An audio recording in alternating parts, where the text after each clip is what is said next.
Hello, everybody. Welcome back to Tin Man's Corner channel. I'm your host, Jeffrey Tin Man Taylor, and today I'll be reading a chapter out of my Ghost of the Southern Mountains in Appalachia book by Nancy Roberts. And this chapter is called The Coming of the Demon. And that title already just sounds freaky. But anyway, and this story takes place in Middleway, West Virginia. I heard it all, folks, but I never heard of a town called Middleway. Adam Livingstone was an honest, religious man and a hard-working farmer. It is hard to realize how a man like this can become involved with a demon, and yet that is what happened. Near the beginning of the 19th century, Livingstone and his wife came down to what later became West Virginia from Pennsylvania and purchased a lakeside farm near the town that is now Middleway. I mean, that would be a beautiful scenery to look at. It was then called Smithfield, and later Wizard Clip. Alright, that's another weird name, but anyway.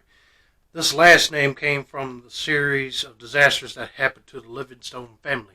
In front of their farm and beside the Opicon River ran the wagon route from Baltimore to southwest Virginia, Kentucky, and Tennessee. During the day, wagon after wagon rattled along the road, and Livingstone would sell or barter his farm produce with the wagon drivers.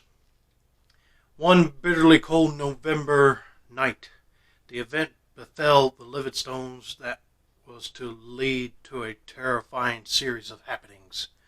Although it appeared quite commonplace at the time, during these days there were few inns with accommodations for travelers, and they often stopped at a house and asked if they might spend the night.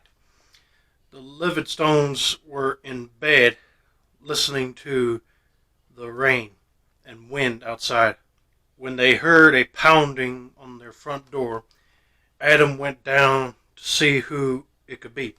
He cautiously opened the door a few inches, but the force of the wind was such that it tore the door from his hand and flung it open, revealing a black hole in the outer darkness.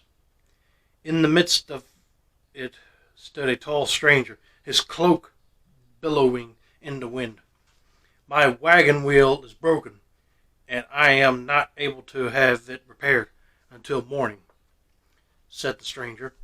"I would like to ask for a night's lodging, sir, and I assure you I will pay you generously.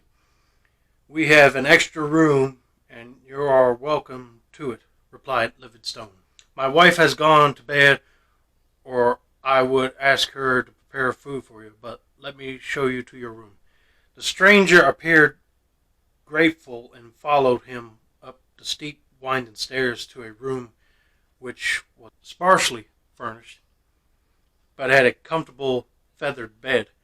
Although he wore the clothes of a gentleman, Livingstone took his usual precaution of locking the door at the front of the stairs. This was a common practice when a family lodged strangers on the second floor for the night. The Livingstones heard the man walk about the room. They heard his boots hit the floor one by one, and then the bed creaked, leaving only the candle burning by their bed. They were soon asleep. A short time later they were awakened by the sound of a terrible moaning and groaning above them, punctured now and then by a sharp artery pain. It was the traveler. I don't know if you can see that picture real good, but there's the cabin.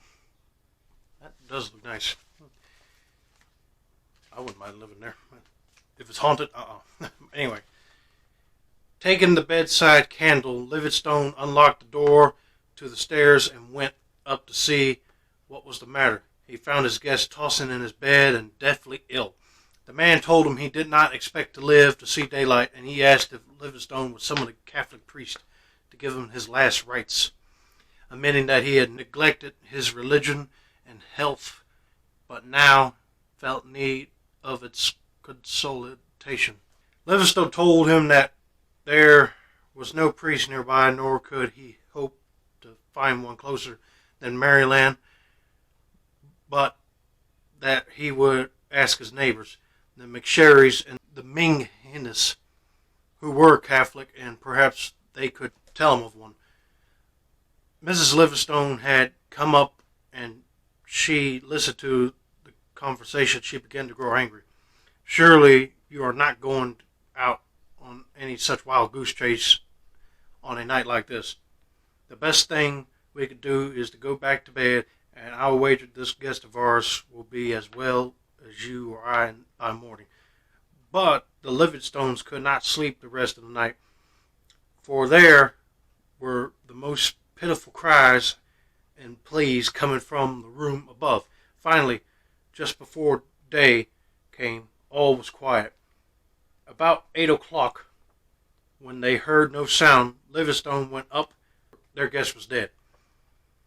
It was then that they realized they did not know his name and couldn't find it on any of his belongings. Mrs. Livingstone told the neighbors a traveler has asked to lodge with them the night before and had died in his sleep.